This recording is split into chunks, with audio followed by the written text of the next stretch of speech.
sebagai sebuah tim jelas gitu loh. Fungsinya jelas, satu sama lain jelas. Kekuatannya pun memang menyokong fungsinya mereka, tugasnya mereka. Karena secara prinsip gitu ya, nggak cuman keren-kerenan doang, nggak cuman perkara kostumnya keren, tampangnya keren, enggak. Secara prinsip, secara core sebagai organisasi, Gene Ryodan itu sempurna. この番組はご覧のスポンサーの提供でお送りします。 Oke, saya Nasan, selamat kembali di Sana Speak.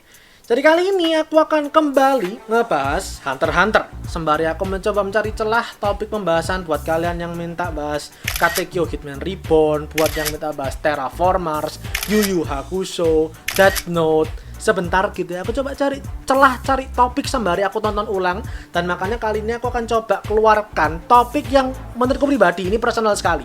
Ini opini pribadiku sekali, dimana kalau kalian tanya sama aku, organisasi di anime itu kan ada banyak gitu, ada banyak banget, beragam seri, beragam genre, tahun berapapun itu. Menurutku pribadi, Gene Ryodan itu adalah sebuah cerminan, sebuah contoh kelompok penjahat gitu ya, yang antagonis, yang memang ideal dan sempurna. Alasannya sesederhana karena mereka itu berbeda dibandingkan organisasi lainnya. Mereka berbeda. Apa yang berbeda? Kalau aku coba turunkan jawabannya, prinsip mereka, core mereka sebagai sebuah organisasi itu berbeda sekali, otentik sekali, dan amat sangat realistis. Bener-bener sesuai dengan kalau kalian di kehidupan nyata pengen menjadi penjahat dalam sebuah tim, seharusnya seperti itu. Seperti itunya itu apa? Langsung kita bahas aja. Silahkan di like, subscribe kalau kalian ingin bahasan kali ini. Jangan lupa di follow Instagram Sound Speak sebagai sahabat cinta anime, sebagai semua otaku penikmat Hunter x Hunter. Mari kita sama berbagi pendapat. Tapi ingat, jangan sampai saling berdebat. Cukup berani sebagai penikmat dalam sesi diskusi hangat.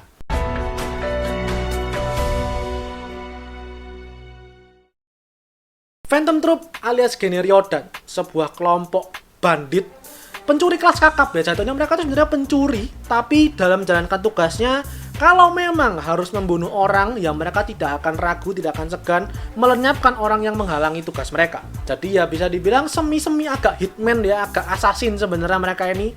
Berangkat dari Meteor City, sekumpulan pemuda tanpa arah dan tujuan hidup ini dipersatukan dan dipimpin oleh Chrollo Lucifer. Dari sana mereka merintis perjalanan mereka gitu lah ya, membentuk Gene Ryodan ini menjadi akhirnya sebesar dan selegenda sekarang. Alasan yang pertama itu adalah karena skillnya.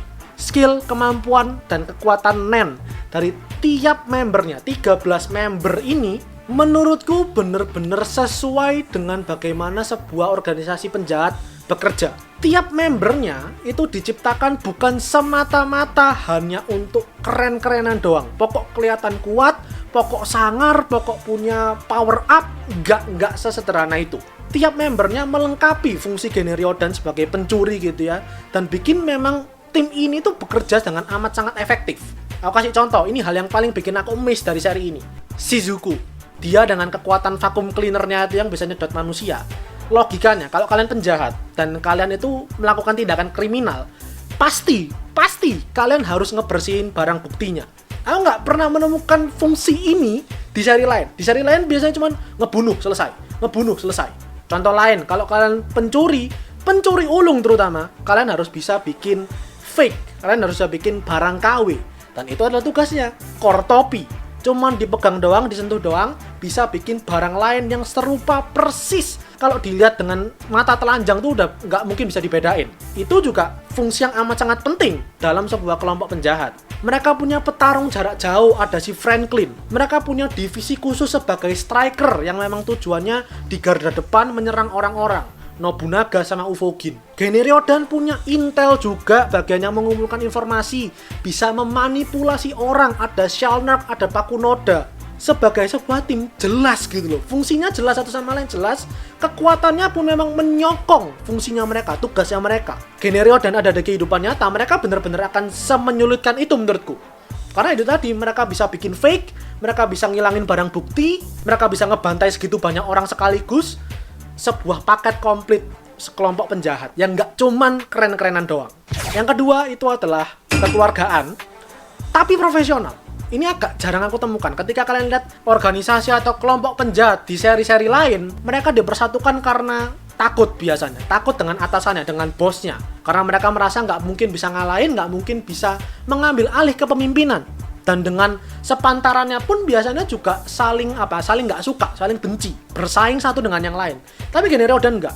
Mereka bener-bener spirit kekeluargaannya itu loh. Kerja sama satu sama lain, peduli satu sama lain, kekeluargaan, bahkan mungkin bisa dibilang kekuatannya Gene Ryodan. Contoh paling gampang aja deh, misal kayak waktu si Ufogin itu dia ditawan gitu ya, diculik sama para mafia, itu para anggota Ryodan lainnya nggak tinggal diem.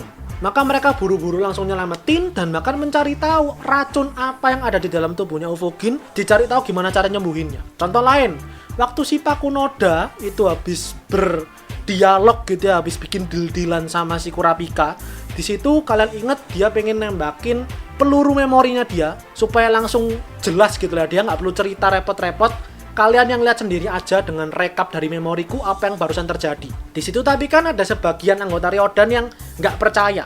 Ada yang ngerasa ini jangan-jangan si Pakunoda dikendaliin nih sama si pengguna rantai. Tapi sebagian lainnya, mereka dengan tulus, dengan percaya, mereka bilang enggak, ini Pakunoda yang kita tahu kok, ini Pakunoda yang kita kenal, kita percaya sama dia, percaya aja. Untuk sebuah kelompok kriminal gitu maksudku ya, itu jarang sekali ditemukan. Dan tentu waktu si Ufogin mati, aku nggak pernah nemu ada organisasi lainnya gitu ya yang bisa memberikan upacara tutup peti, upacara pemakaman, memberikan requiem ketika salah satu anggotanya meninggal. Dan itu dilakukan sama Gene Ryodan.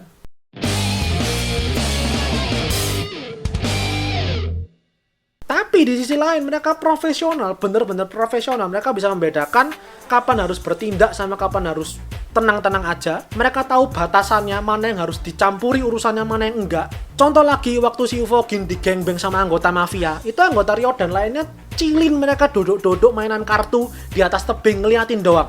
Selain karena mereka percaya, mereka memang yakin ya itu tugasnya Ufogin.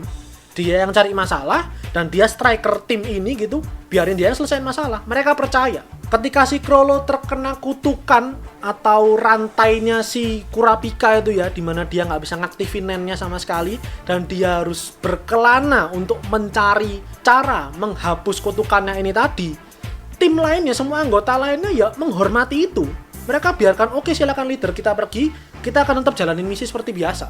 Kalau kalian lihat, bahkan anggota Ryodan tuh bicara satu sama lain tuh kayak santai gitu kan, bercanda-bercanda, saling jelek-jelekin, bahkan bertengkar-bertengkar kecil. Mereka peduli, mereka sayang, cuman ketika memang ada masalah, biarkan. Jadi mereka sedekat itu, bondingnya sedalam itu, tapi mereka bisa memisahkan batas mana memang harus peduli dan mana memang mereka harus menjadi seorang profesional sebagai kriminal. Yang ketiga, ini yang logis banget sih menurutku. Ini real sekali. Kalau kalian punya tim gitu ya, kemudian ada anggota kalian yang mati atau menghilang atau keluar, logikanya adalah supaya tim tetap berjalan, kalian harus cari pengganti. Kalian harus cari orang baru yang bisa menambal kekosongan ini. Itu dilakukan di Gene Ryodan. Di seri lainnya, kalau ada yang mati, ya udah biarin mati. Tapi aku paham, mungkin memang kayak misal Akatsuki gitu deh. Aku ambil contoh gitu ya. Akatsuki gitu, memang mereka diciptakan bukan sebagai organisasi yang bakal long term gitulah ya. Pada suatu poin mereka bakal kalah. Sehingga mungkin ya diciptakan, didesain supaya nggak nambah karakter. Supaya kalau misal ada yang kalah, ya udah biarin aja kalah.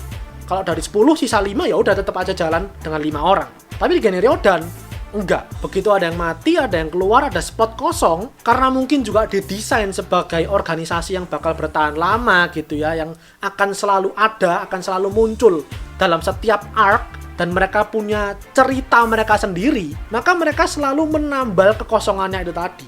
Dan bahkan mereka bikin rule sendiri gitu kan, maksudnya kalau misalnya memang ada yang mau menggantikan, ada orang baru mau masuk, silahkan bunuh dulu orang yang lama, orang yang sekarang, kamu boleh masuk. Berarti kan mereka sangat welcome sekali.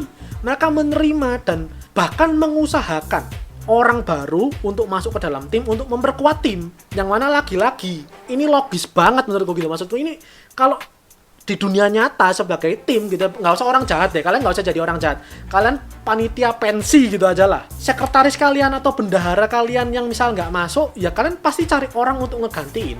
Dan yang terakhir adalah prinsipnya, fondasinya, sebagai Kumo, sebagai laba-laba, itu keren banget menurutku. Mereka ini kriminal, sekelompok penjahat, sekelompok bandit, tapi mereka punya prinsip yang dijunjung betul-betul, dijunjung tinggi, yang bahkan mungkin bisa mengalahkan banyak negara di dunia ini. Mereka mengutamakan kepentingan bersama dibandingkan kepentingan individu. Gene Ryodan harus tetap berjalan, Gene Ryodan nggak boleh berakhir, Gene Ryodan harus tetap selamat, dan kalau memang perlu, akunnya yang mati. Itu yang dilakukan sama Pak Kunoda. Dan bahkan pemimpinnya sendiri, bosnya sendiri, si Chrollo lo bilang sendiri, Gene Ryodan ini ibaratnya bener-bener kayak laba-laba. Laba-laba, kepalanya putus, kakinya bakal tetap jalan, badannya bakal tetap jalan, mereka akan tetap beraksi. Yang artinya, kalau misal aku nih, Chrollo, aku mati, gak masalah, silakan gak mau mati. Itu para buahku, 12 kaki lainnya bakal tetap jalan. Dan kalau memang perlu mereka cari leader lain, silakan gantikan, ada orang lainnya menggantikan posisi leader. Di saat komplotan penjahat di seri-seri lain itu mengutamakan bosnya jangan sampai mati, bosnya ini nggak boleh terluka, anak buahnya yang dijadikan kacung, dijadikan bawahan sebagai tameng. Di Gene Ryodan, kayak yang tadi aku bilang, kekeluargaan. Mereka nggak mementingkan kepentingan diri sendiri, tapi untuk sesamanya gitu ya, untuk sesama Gene Ryodan. Dan bahkan kalau memang mereka harus mati dan mereka digantikan, silakan, nggak apa-apa. Mungkin kalau teroris-teroris di muka bumi ini gitu ya, apakah menjalankan prinsip seperti itu? Rasaku enggak deh gitu maksudku. Jadi buatku pribadi luar biasa gitu maksudku. Ketika aku menemukan gitu ada organisasi seperti ini di dunia anime, ketika aku ngebaca dan nonton Hunter x Hunter, bener-bener aku amazed gitu, aku terpukau karena secara prinsip gitu ya, nggak cuman keren-kerenan doang, nggak cuman perkara kostumnya keren, tampangnya keren, enggak. Secara prinsip, secara core sebagai organisasi, Gene Ryodan itu sempurna. Dan itu alasanku, 4 alasan yang bikin aku bilang Gene Ryodan berbeda dan menjadi dasar kenapa aku bilang aku cinta Gene Ryodan. Gimana pendapat kalian? Lagi-lagi aku bilang ini personal opinion. Kalau kalian suka organisasi lainnya, silakan, nggak masalah. Jabarkan apa pendapat kalian, apa opini kalian. Itu aja untuk kali ini, silakan di like videonya. Kalau kalian suka bahasan kali ini, jangan lupa berkomentar, di-share teman-teman kalian, dan terakhir jangan lupa di-follow Instagram Sound Speak dan subscribe. Buat kalian yang menikmati 5 konten anime dan manga dari channel Sound Speak, karena anime dan manga itu yang aku suka dan yang kalian suka. So, see you guys in the next video. Itterasshai minasan.